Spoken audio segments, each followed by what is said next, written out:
Okay, we're about to start testing our program for its Kinect. It will move the top motor. It should. Okay. Now, what are you doing to operate? Are you lifting your arm up? Lift my arms. Which one is that? That's what it's supposed to do. Okay. So I don't even this have is an in enable. well, it's in autonomous too. So you got to switch to autonomous. Okay.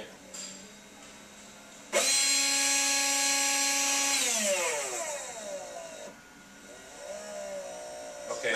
Try one arm. Okay, drop that arm down. All the way. All the way. Well, it starts reversing. Yeah, now it's going Oh, it reverse. reverses. Well, where did? Sorry. No, that's all right. Cross your arms, okay. Crossing your arms does what? It stops it. You probably should do that now. Yeah. That might be a good idea before you blow up the motor. Okay, so crossing your arms stops it. Front of the camera. What? There's a camera behind you. Go Oh, on. sorry. I want to get out of the way. That was good. I started recording. Yeah. Okay, so things are moving with this motion now? Yeah. Yep. Sorry. No, it's all right. Go ahead. You're enabled. Keep going.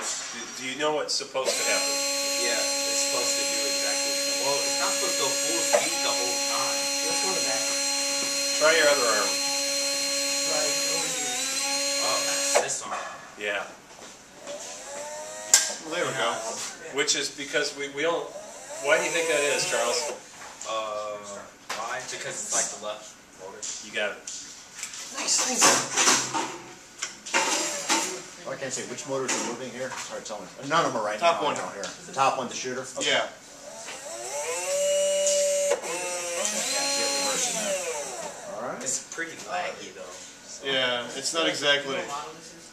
So, Well, so the fact that it has control, we're good, right? That's a good first step. Now it's tuning, what it is that you think you need to control, and how the sensitivity is going to work.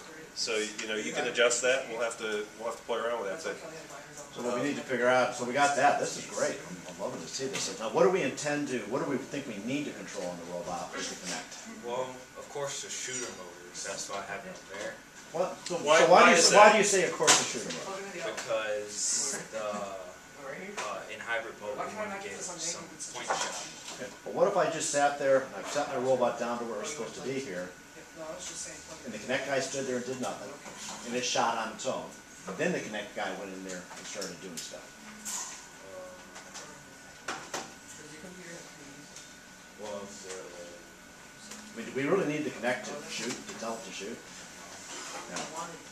In fact, if we practice with it, we'll probably figure out where we need to place the robot and what the settings should be. We can fine tune that. But what would you want to do? Let's say you shoot, and you shoot some shots. Some make it, some don't.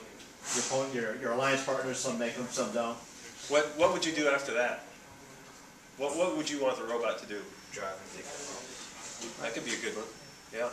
So you could use because you don't know where the ball is going to be ahead of time, so it's kind of hard to program autonomously. You can use your thing to drive around here. Drive. Yep. Yeah. Yep. I've got it disabled. You're good. You can dance. You can do a jig if you want to. Thank you. I was holding my arm up like this. It's tired. Yeah, that's why disabled. He's like. Well, your hybrid mode's only 15 seconds here, so. Yeah. That's pretty cool. Since we're having a discussion, That's cool. there's no need. Yeah. Cool. That's cool. So if you so in autonomous mode, when you go into the hybrid mode where you actually want to drive the robot or do something with the robot, we could have you control everything on the robot, or you can program some things to happen automatically and then control other things. So, like for instance, if you wanted to go pick up balls, how many things do you think you should control with the Kinect?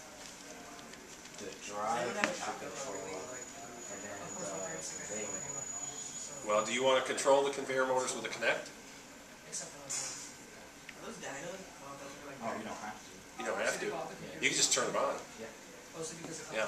So you could turn them on. You could enter into that hybrid mode, and then just focus on the stuff that you think you need to control with the Kinect, and everything else try to do automatically maybe.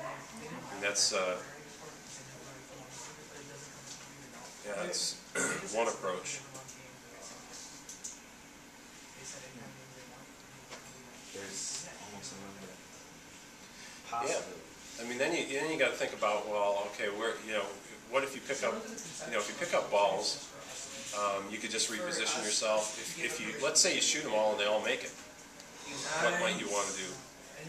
I think it's Position yourself for You would what? You could do that. Position yourself for teleop. You could actually, could you make progress?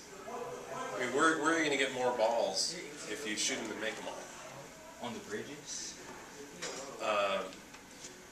When the balls go through the basket, they go out of the court. Yeah, onto And who gets them? the other team Yeah. So where are yours? on the other side. You're right. So you could, you know, let's say everybody's shot and everybody made it. Not likely, but you know, you could turn around and maybe start to make your way over to the other side of the court.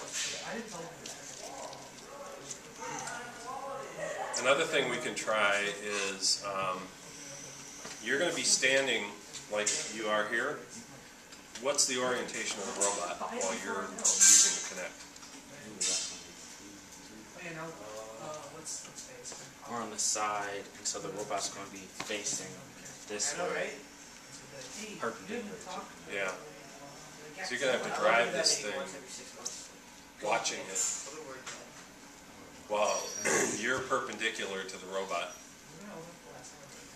So we'll practice. We'll have to practice. Yeah, yeah. It's going to be pretty tricky. And you know, you may you know, usually the teams cycle through the drivers. I mean, our teams have. You guys will have to decide how you want to do that this year. You may find that some people are more comfortable with that kind of driving than others, and you may want to keep them there. I don't know. You'll have to decide as a team what you want to do with that. I'm gonna get a piece Okay. of paper real quick. What next? Kinect. We got the Kinect to work. Why don't we show Tommy? Oh, Chris.